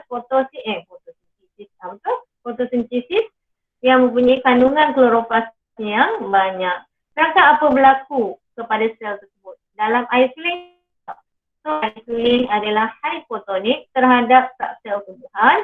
Molekul air meresap masuk ke dalam sel secara osmosis, vacuum mengembang, plasma ke arah dinding sel dan sel adalah bersifat apa? Bersifat apa? Tegar Sel jadi tegar. Okey, kita tengok pula soalan ni. Okey, bila kita tengok soalan ni, pertama sekali bila kita nak jawab soalan, kita tengok dulu soalan tu, dia tanya apa? Okey, dia tanya apa? Bagaimana ion kalsium diangkut keluar? So kita tengok kalsium ada berapa kat dalam? 1, 2, 3, 4. 1, 2. Kalsium ni ada 2 rupanya Kalsium ni ada 1, 2, 3. Kat luar ada berapa? 1, 2, 3, 4, 5, 6. Maknanya kalau dalam nak keluar, itu namanya melawan kecurunan kepekatan. Ia adalah keinginan asli. Okey, pertama ialah kita dulu. Kepekatan ion kalsium di luar sel adalah lebih tinggi daripada di dalam sel. Ini kita tengok pada gambar. Maka pergerakan ion adalah menentang kecurunan kepekatan kalsium. Kemudian protein pembawa bergabung dengan ion kalsium. Ia akan bergabung dengan ion kalsium. Okay, itu yang pertama. Kemudian ATP bergabung dengan tapak aktif pada protein pembawa. ATP pun bergabung juga. Okey. Kemudian ATP terurai kepada ADP dan fosfat. Apa dia bergabung, dia terurai. Dan ikatan fosfat membekalkan tenaga dan mengubah bentuk protein plasma. Fosfat ni melekat kat sini, mengubah protein pembawa tu, membekalkan protein pembawa dengan tenaga, menyebabkan bentuk protein pembawa berubah bentuk dan kalsium diangkut melintasi protein pembawa keluar sel. Okey, ada soalan sangat ni? Tak ada cikgu. Okey. Itu ada soalan yang terdapat pada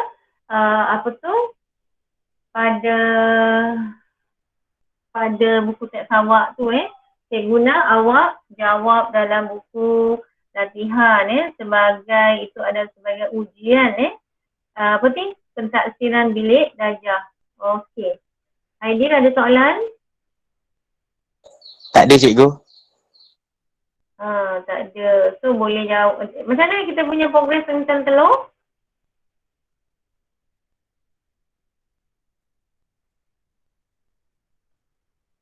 Dalam proses perbincangan lagi cikgu. Perbincangan boleh buat kat tu. Telur ni dia ambil tak? Belum start lagi. Telur tak? Baru kasih ni baru bincang. Okey, cikgu ni nak kasih satu lagi eksperimen iaitu kaji untuk kepekatan osmosis ini pada kentang sekejap kita tengok.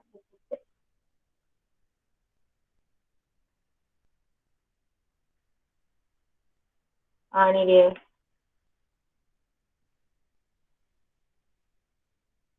Okey. Okey, ini adalah untuk eksperimen Okey. Kentang mula-mula ialah awak potong kentang. Ini cikgu nak awak buat eksperimen ikut kumpulan. Boleh tak pakai kumpulan yang sama? Ada masalah tak untuk kumpulan yang sama? Hello? Boleh cikgu.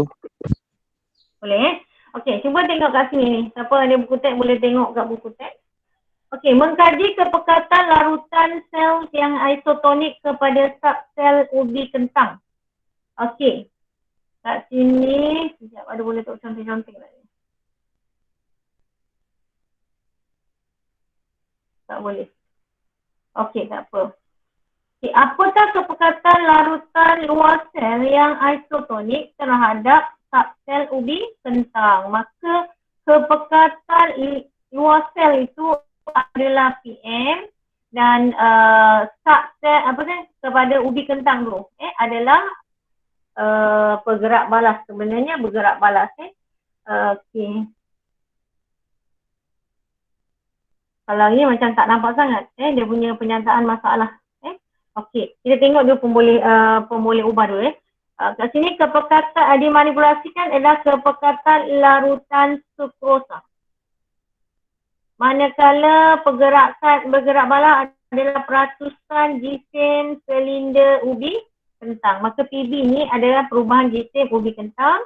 Kemudian dimalarkan adalah tempoh masa rendaman, suhu persekitaran dan jenis ubi kentang.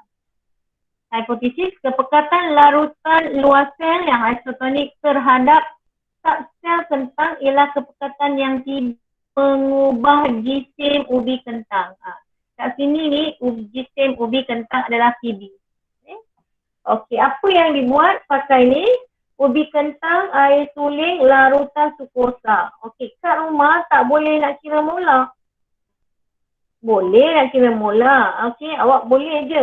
Kalau awak tahu DMR, glukosa. Dah belajar lah DMR ni? Saya cakap sikit. Dah belajar belum glukosa? Ni, DMR. Kimia. Belum. Kot. Belum. Kimia hari tu baru masuk bab atom tak silap. Okey, maksud atom belum ada jisim molekulatif, jisim relatif belum Belum cikgu. Tapi tak apa, kita tak payah pakai molar. Kita pakai persen je.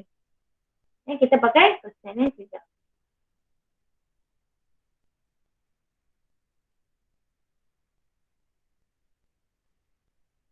Okey.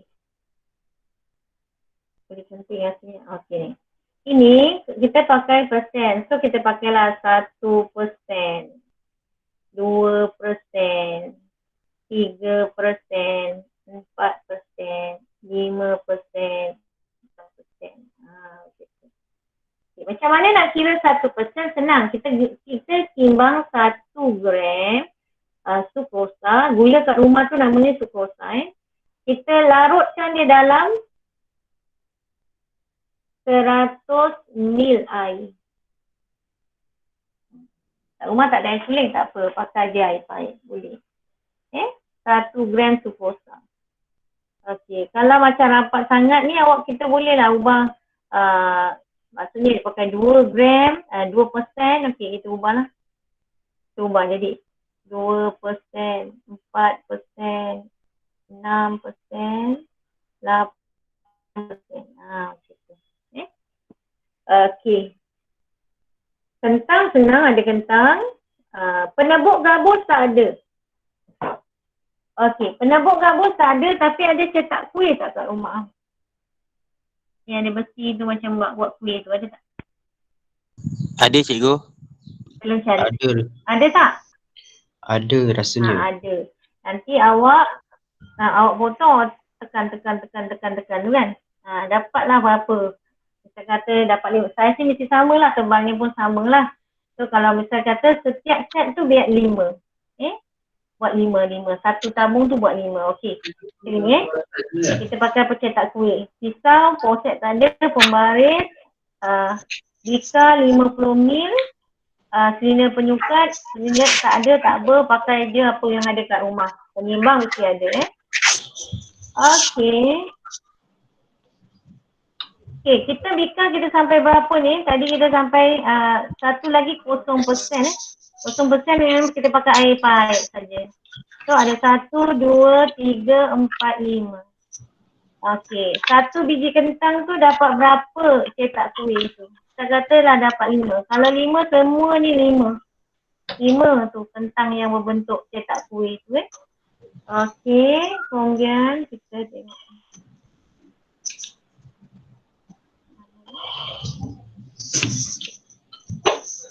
Okey. Dia pakai penebuk gabus tadi kan, dia tak ada.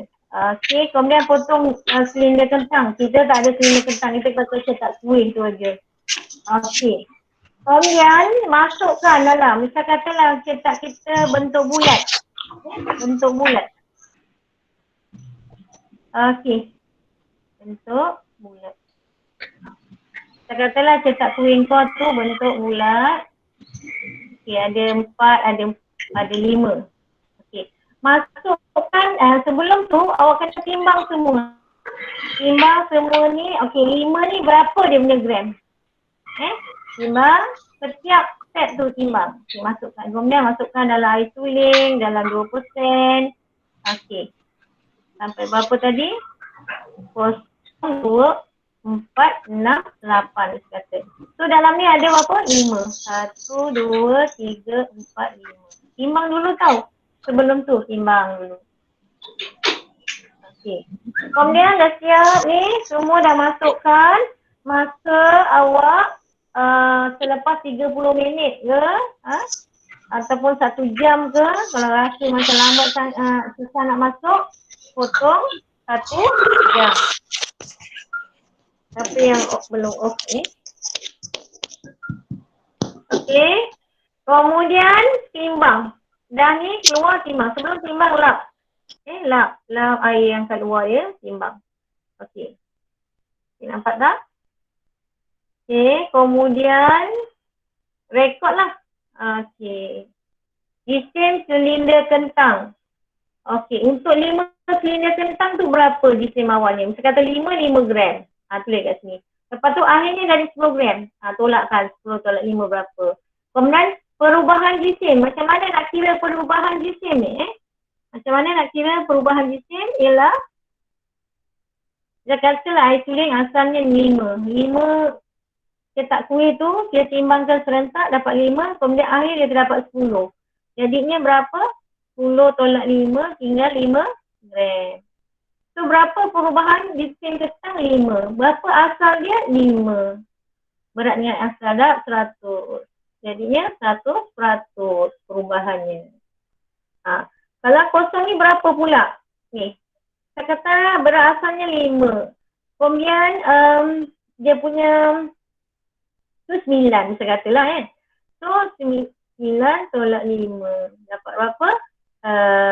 5 tolak 5, 4. So 4/5 darab 100. Sampailah ke semua, nanti kita akan dapat graf. Kita akan dapat graf. Okey. Kat sini apa kita tulis? Peratus perubahan jisim. Ini adalah kepekatan larutan sukrosa. Okey. Oleh kerana dia ni ada peratus, mungkin ada yang dia akan dapat negatif nanti awak. Okay. Beratnya mungkin asalnya 5, kemudian beratnya dapat 4. Lihat ni kan. Jadi 4 tolak 5 jadi negatif 1. So negatif 1 bagi 5 darab 100. Nanti dia akan dapat negatif. So jawapan awak mungkin macam inilah. 1, 2, 3, 4 gitu. Mungkin adalah macam ini. Maka kawasan yang menyentuh ini daripada kita sedang ini adalah tonik kepada larutan sukrosa. Okay, nanti kita bincangkan dengan lebih detail. Okay, ada soalan tak yang ni? Ada soalan tak? Last hantar bila cikgu? Kena buat video ke yang ni? Ni pun video. Selagi tak naik sekolah, selagi itulah ada video. Ada video dengan laporan. Laporan buat sama juga, laporan hantar satu orang. Satu je hantar untuk satu kumpulan. Okey, boleh bincang dengan cikgu. Sebab itu cikgu nak awak buat masa hujung minggu ni sebab minggu ni adalah cuti panjang sikit. Okey, dalam masa yang sama ni, cikgu nak awak buat eksperimen. Awak buat eksperimen yang ini. Ada tak?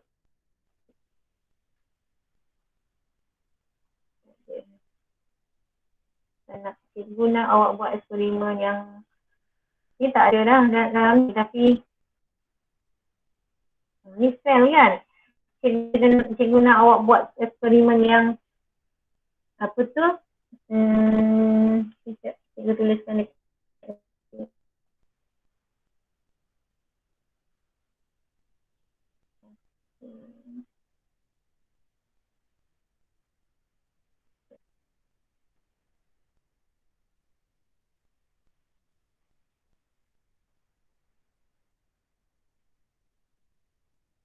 Okey.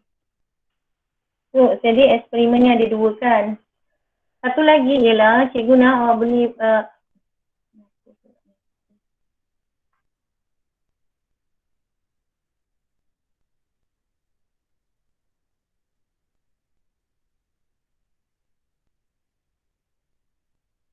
kalau kita beli apa tak ada ni.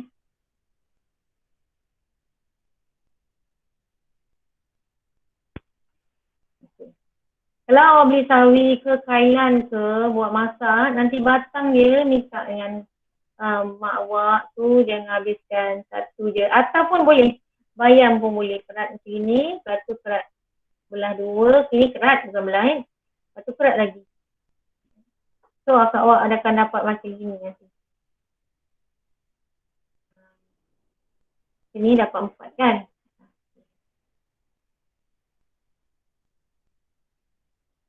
Dapat 4.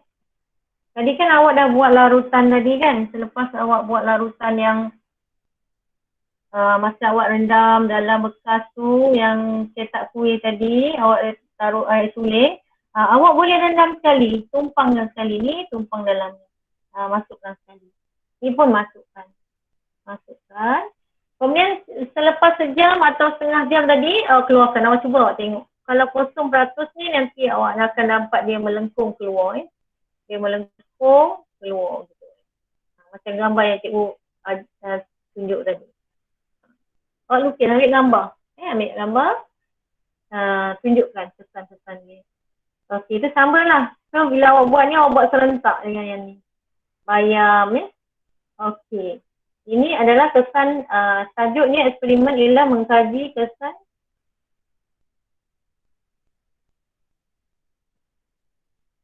larutan hipotonik isotonik dan hipertonik kepada tisu sekarang ni. Tisu apa? Batang bayam, batang kailan, batang sawi. Gitu kepada tisu apa, seratan apa? Seratan batang bayam boleh. Bayam boleh. Itulah dia.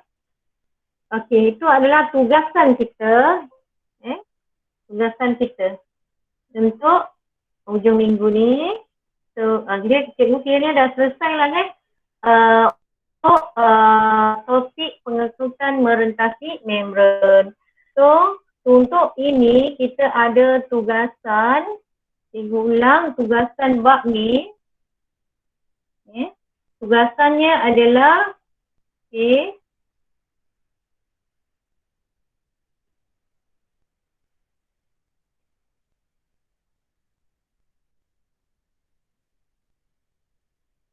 tugasan dia ialah pertama hari tu cikgu kasih, cikgu ulang tugasannya untuk bab ni adalah pertama adalah telur iaitu osmometer. Tugasan 2 eksperimen apa tadi? Kentang dan juga batang bayam, batang sawi suka hatilah batang bayam ke, kailan ke, sawi ke, apa. Tu dia ada 2 eksperimen, satu ni.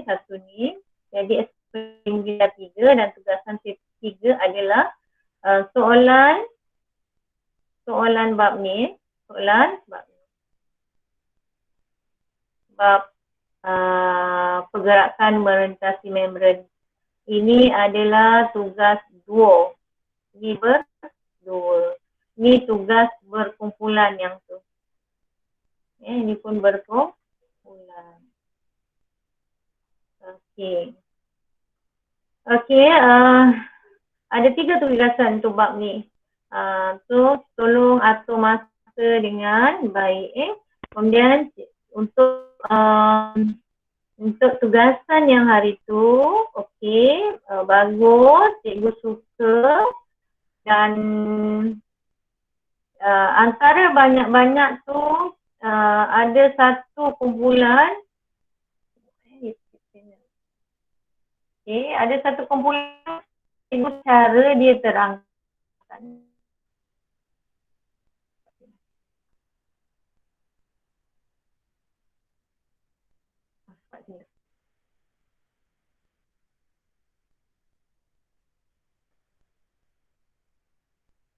Apa nama dia tu?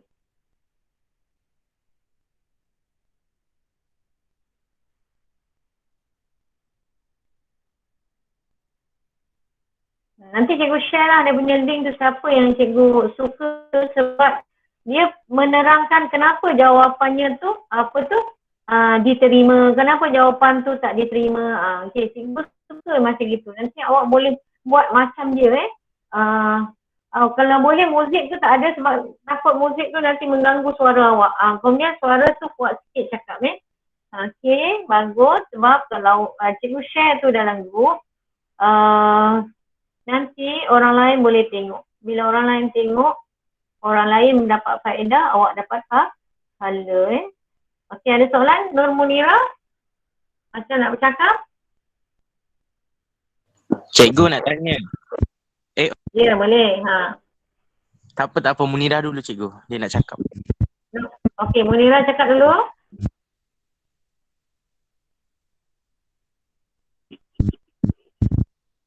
Okey, Munira. Tak dengar Munira cakap. Dah off dah. Okey, siapa nak cakap ni tadi? Munira tak jadi cakap. Cikgu yang tugasan 3 tadi tu buat macam video 2 hari tu lah kan cikgu? Sama je? Video 2 lah gitu. Okay, Nanti cikgu sendkan yang macam mana yang cikgu suka tu sebab dia macam potong-potong, kenapa jawapannya tak betul Kalau boleh buat macam tu lah, style dia lah. Maksudnya dia lah, orang lain tengok, tahu kenapa tak terima. Cikgu tak nak awak kasih terus jawapan, tak mau. Awak kena kasih kenapa dia jadi macam itu. Okey, lagi? Cikgu. Ya. Bilangan soalan hari macam hari tu 6 objektif, 1 subjektif. Boleh lah macam tu. Okey, bagus tu soalan tu bagus. Kalau awak nak buat lebih pun tak ada masalah. Misalnya awak nak buat 3.1 apa, 3.2 boleh. Tapi minimalnya 6 kan? Satu soalan struktur kan? 6 satu soalan struktur. Soalan esei pun boleh. Boleh guna je soalan dalam tu. Dalam apa tu? Dalam buku teks pun boleh. Cuma jawapan buku teks tu awak kena murnikan, ikut step by step. Kalau awak rasa nak perbaiki apa, awak boleh bincang dengan cikgu. Cikgu macam mana ni, okey tak? Awak boleh tanya cikgu. Macam mana kita nak perbaiki step dia punya apa tu jawapan tu. Okey, apa lagi nak tanya? Cikgu, batang kangkung boleh kan? Kangkung ni dalam dia berlubang lah bang. Cuba awak cari yang tak berlubang. Okey, go. Tak kisahlah, cuba awak cari mana-mana yang batangnya tengah tu dia okey. Tapi yang lembut lah macam bayam ke apa. Bayam kampung pun tepi-tepi rumah pun ada kan. Awak cari je apa-apa. Asal kan dia yang jenis boleh. Lagi? Faraiz. Ada soalan? Alia. Alia nak tanya apa? Kalau tempat cetak kuih tu selain daripada bulat, boleh kan? Boleh. Awak cari yang bergigi-gigi pun boleh. Gigi boleh. Okey cikgu. Tak ada masalah. Okey, lagi? Cikgu, ini soalan dari Munirah tadi. Ya. Dia tanya kalau grup kentang tu, kalau kan satu grup ada 5 orang. Kalau seorang buat satu bika boleh? Boleh? Boleh. Kongsi jawapan. Kan? Okey, Go. Terima kasih. Okey. Kita katalah ada 5 orang. Ali buat yang 0%. Ahmad buat yang 2%. Ahmad lagi, Faraiz buat 3%, 4%. Boleh? Kumpulkan data. Nanti bagi kerja. Siapa yang buat laporan, siapa yang buat video, siapa buat eksperimen, eksperimen semualah kena buat kan? Okey. Jadi ada soalan?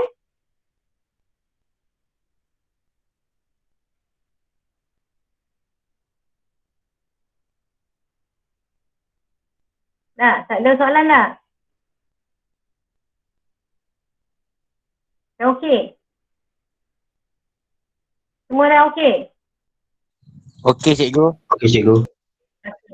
Okey. So maka kita tutup majlis kita dengan bacaan tasbih kifara dan surah Al-As. Bismillahirrahmanirrahim. Subhanakallahumma wa bihamdika asyhadu an la ilaha illa anta astaghfiruka wa atubu ilaik. Bismillahirrahmanirrahim. Wal 'asr. Innal insana lafi khusr.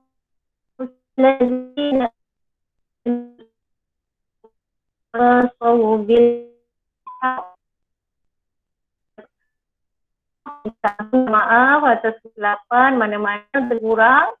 Okey, kalau ada masalah. Assalamualaikum warahmatullahi wabarakatuh. Terima kasih banyak-banyak.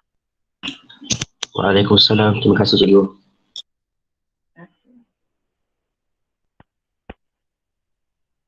Terima kasih, Cikgu. Terima kasih, Go. Sama. Terima kasih. Sama. Sama. Terima kasih, Cikgu. Sama.